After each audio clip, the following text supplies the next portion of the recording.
Hey everyone, it's Saoirse, and somehow it's July.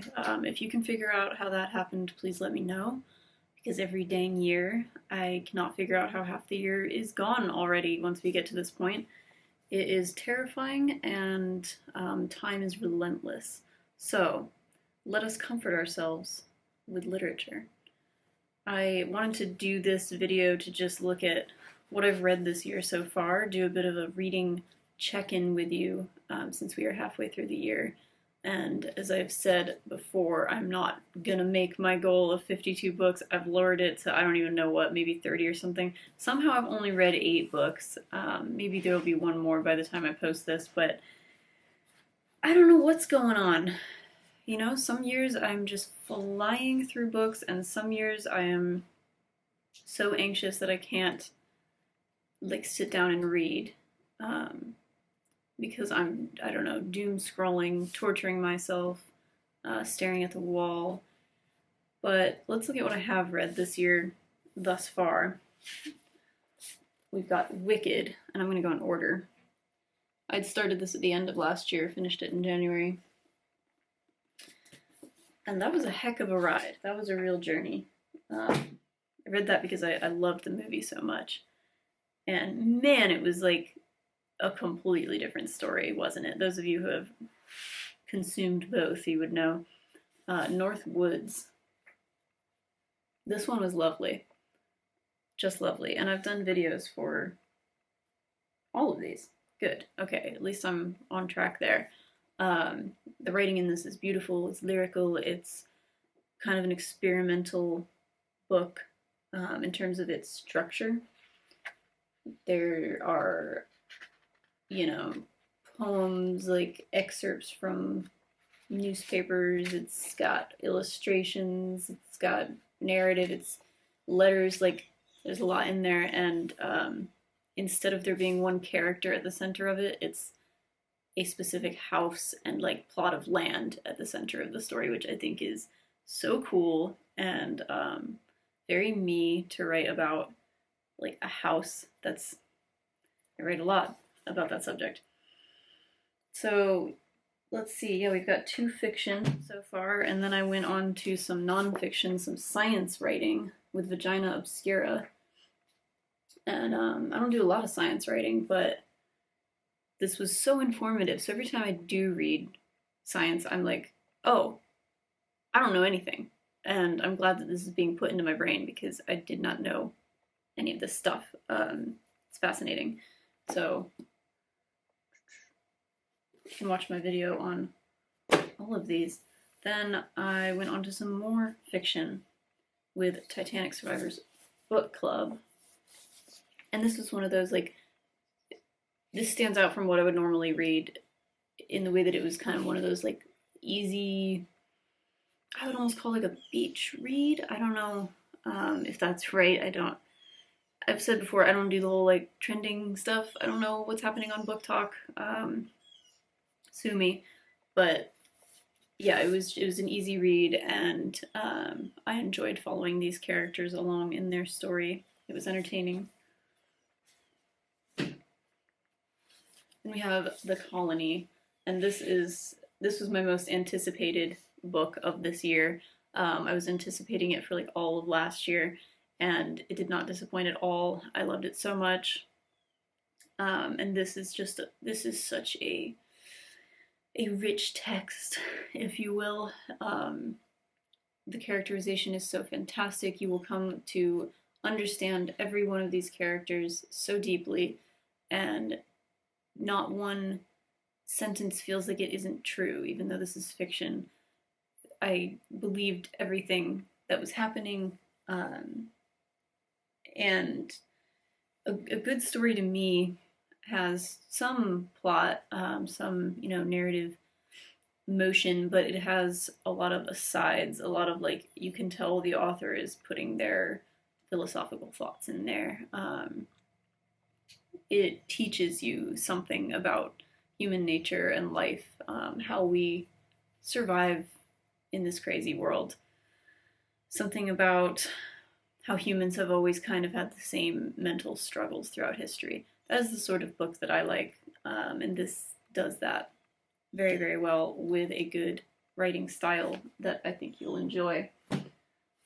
Then I did a reread, and this is some more fiction. It looks like I've actually only got 2 nonfiction so far, or just one. Just one nonfiction. This whole year. That cannot be. Well, now I'm reading 2 more nonfiction, so don't worry, I'm catching up. But we have a reread of Song of Achilles, and that was for a book club that I went to. And that was just a transcendent experience to be in a room full of people who had read Song of Achilles and most loved it, because this is one of my favorite books ever. I cannot wait for what Madeline Miller is cooking up next. I believe it's called Persephone. I loved Circe as well. I can't recommend this enough, and I don't know, maybe it's not for everybody, because not everyone that I've recommended it to has gotten into it, and I simply don't understand that, because I think it's perfect. It's just so, like, if you need, like, escapism, this is another world. And even though, you know, I typically read books where I can be, like, self-insert, I'm the main character, and this wasn't really like that. It didn't matter. I was still so freaking into it and stayed up all night to read it the first time I read it. So the thing about rereading, though, is, like, you'll never have that experience again. And even though I waited a year and a half to reread it, almost 2 years, I remembered so much, and it's never going to be the same as the first time. It'll never be the same because I knew what happened. Like, I think as long as I live, I'm not going to forget what happens at the end of this book, and maybe I'm just the only person who didn't know already what happened going into it, but I didn't remember from Greek mythology what happened at the end of this story. So to me, it was a complete shock. But on reread, obviously it wasn't. But still, love it. Greatly appreciate her work. Then we have Orbital. This might be my least favorite from this year so far. I don't know. Maybe no. There's a few that are kind of tied for least favorite. But yeah, I didn't get into it. This is fiction, but it reads like, you know, a live stream of astronauts in the space station. And as I said in the video about it, it was not a character study like I had hoped that it would be, because it's one day in the life of these 6 astronauts, so I thought we're gonna, like, really get into their lives and their thoughts, and it was much more like the writer's philosophical musings in a way that didn't feel like fresh or really related enough to the characters or, like, grounded in their reality. So it worked for a lot of people. For me, not my favorite, but the intention was there. Then we have the last book that I finished, another fiction. We've got Victorian Psycho. This was a really great one-day romp, if you will. I definitely recommend it if you want to just take a day, like, take a self-care day and read this morbid, violent, kind of funny book that is sort of making fun of Victorian tropes, and I really enjoyed it. And it's going to be a movie, so that's exciting. So that's what we've got for this year so far. And then I'm almost done. I feel like I'm doing a lot of, like, repetitive stuff, but I guess, like, not everybody watches every single video that I post. I mean, duh, because I can see the analytics. And not everybody watches them all the way through. So, I don't know. But I'm still reading, as of the filming of this video, both of these, Attached and A Philosophy of Walking. So hopefully I'll be done with 10 books soon. And yeah, the TBR pile just keeps growing and growing and growing. It's out of freaking control.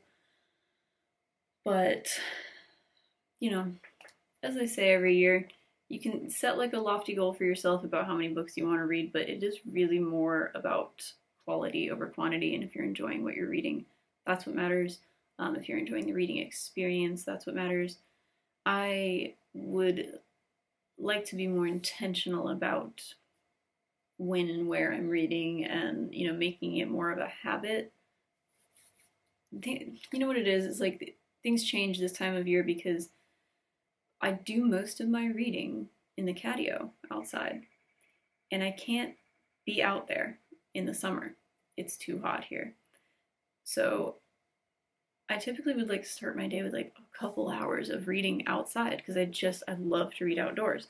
And I will do that like from October through March or April. And then the rest of the time it's just too hot. And so I lose that whole chunk of my reading time, and it's a very precious, irreplaceable bit of time.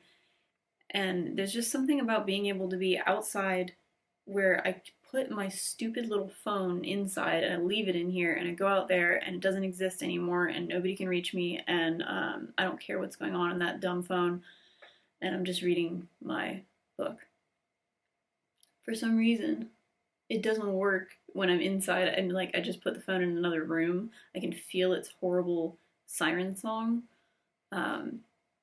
Yeah, so it just, there's something about the escapism of being outside and being able to read. So I deeply miss that. I do not want to live in Florida forever. It's killing my reading vibe.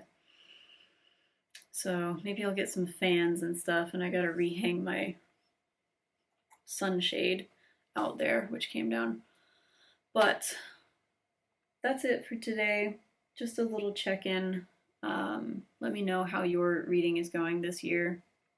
Are you goals oriented? Are you like trying to do a bunch of books? Or are you more like, oh, I read one really great one that has changed my life, and that's what matters to me? And what are your goals for the rest of the year? Because I will tell you, this year, this December will mark 10 years since I first read Lord of the Rings. And back then I did Silmarillion, Hobbit, and Lord of the Rings all in a row. The only one I'd read before was The Hobbit. So this year, I've been waiting for this. Like, you don't know how excited I am. I've been waiting for it to hit 10 years so I can do my reread, and hopefully we'll have forgotten enough. I mean, obviously I know the story. I've watched the movies every year. But there's so many different details in the book, and the writing, is in a world of its own. So I'm trying to decide if I want to do the same thing where I read Silmarillion first, or if I just want to go on to Lord of the Rings. I don't know. But that is definitely up there as probably my top goal for the rest of the year. I'm like, do I start in December or do I start a little bit early? I don't know how. Am I going to be so stoked that I can't wait, or am I going to be so like bogged down with other things that I can't start? I don't know. But yeah, other than that, I don't really have like, oh, I need to finish this many books. I don't care anymore. I'd like to do more writing. I say that all the time. But I think I'm picking out some good books. There's a lot of good stuff on my shelf, and that gives you something to live for. There's always more books. I mean, there are always more books, and literally not enough time to read them all in, which is not a bad problem to have, I guess. So that is it for now, and until I see you next time, happy reading.